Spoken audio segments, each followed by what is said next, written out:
Je voudrais donner 3 dates. 2003, janvier 2003, George W. Bush décide de remodeler le Grand Moyen-Orient. Le Grand Moyen-Orient, ça va du Maroc jusqu'au Pakistan. Et il attaque l'Irak, avec les arguments que vous connaissez, dont on sait maintenant qu'ils étaient bidons. Il n'y avait pas d'armes de destruction massive. 2006, 19 décembre 2006, Time Magazine, qui n'est pas un journal pro-russe, à ma connaissance, publie un rapport secret sur la Syrie dans le viseur de Bush. 2006, c'est-à-dire 5 ans avant les printemps arabes. Et il est expliqué comment et pourquoi le gouvernement des États-Unis va soutenir les opposants et renverser le gouvernement d'Assad. Bon, prenons acte d'une ingérence caractérisée avec des moyens, 1 milliard par an de moyens affectés à ça. Et puis, troisième date, 2011, le Grand Moyen-Orient, on continue à le charcuter. Cette fois, c'est la Libye qui tombe. C'est les Français et les Britanniques qui se mettent en première ligne. Et dans cette même période, on commence un nouveau programme sur la Syrie, du côté des États-Unis, pour armer les combattants.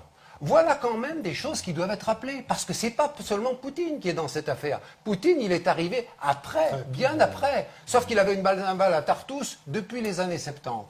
Voilà, je crois qu'il faut... Vous nous dites les grands méchants, dans le fond, ce sont les États-Unis. Je dis que les Américains ont un plan qui a été de remodeler le Grand Moyen-Orient. Je n'ai pas entendu une seule fois ce mot dans les commentateurs depuis des mois sur cette question-là.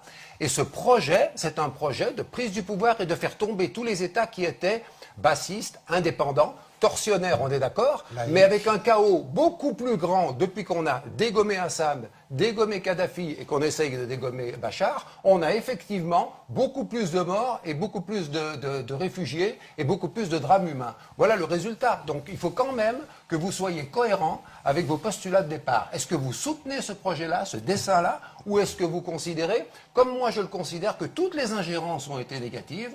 Et quand j'ai entendu le président Hollande se vanter dans un livre qui a été écrit par un journaliste français d'avoir contourné l'embargo de l'Union européenne qui interdisait de livrer des armes, je ne sais pas si c'est vraiment les meilleures choses qu'on ait trouvé à faire pour calmer le conflit. Voilà quelques éléments qu'il faut livrer. C'est pas que les Américains, c'est les Français, c'est les Britanniques. Je le disais. Mais après, bien après. Sauf qu'il avait une balle à Tartous depuis les années 70. Voilà, je crois qu'il faut... Vous nous dites les grands méchants, dans le fond, ce sont les États-Unis. Je dis que les Américains ont un plan qui a été de remodeler le Grand Moyen-Orient. Je n'ai pas entendu une seule fois ce mot dans les commentateurs depuis des mois sur cette question-là.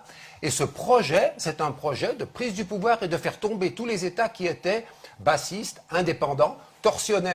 Je voudrais donner 3 dates. 2003, janvier 2003, George W. Bush décide de remodeler le Grand Moyen-Orient. Le Grand Moyen-Orient, ça va du Maroc jusqu'au Pakistan. Et il attaque l'Irak, avec les arguments que vous connaissez, dont on sait maintenant qu'ils étaient bidons. Il n'y avait pas d'armes de destruction massive.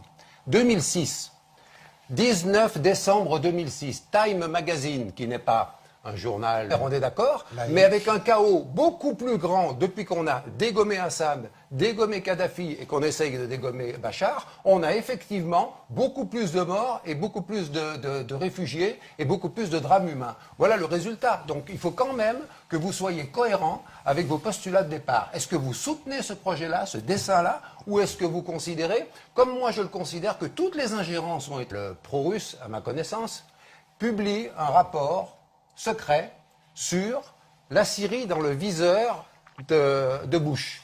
2006, c'est-à-dire 5 ans avant les printemps arabes. Et il est expliqué comment et pourquoi le gouvernement des États-Unis va soutenir les opposants et renverser le gouvernement d'Assad. Bon, prenons acte d'une ingérence caractérisée avec des moyens, 1 milliard par an de moyens affectés à ça. Et puis, troisième date, 2011, le Grand Moyen-Orient, on continue à le charcuter. Cette fois, c'est la Libye qui tombe, c'est les Français et les Britanniques qui se mettent en première ligne. Et dans cette même période, on commence un nouveau programme sur la Syrie, du côté des États-Unis, pour armer les combattants. Voilà quand même des choses qui doivent être rappelées, parce que ce n'est pas seulement Poutine qui est dans cette affaire. Poutine, il est arrivé...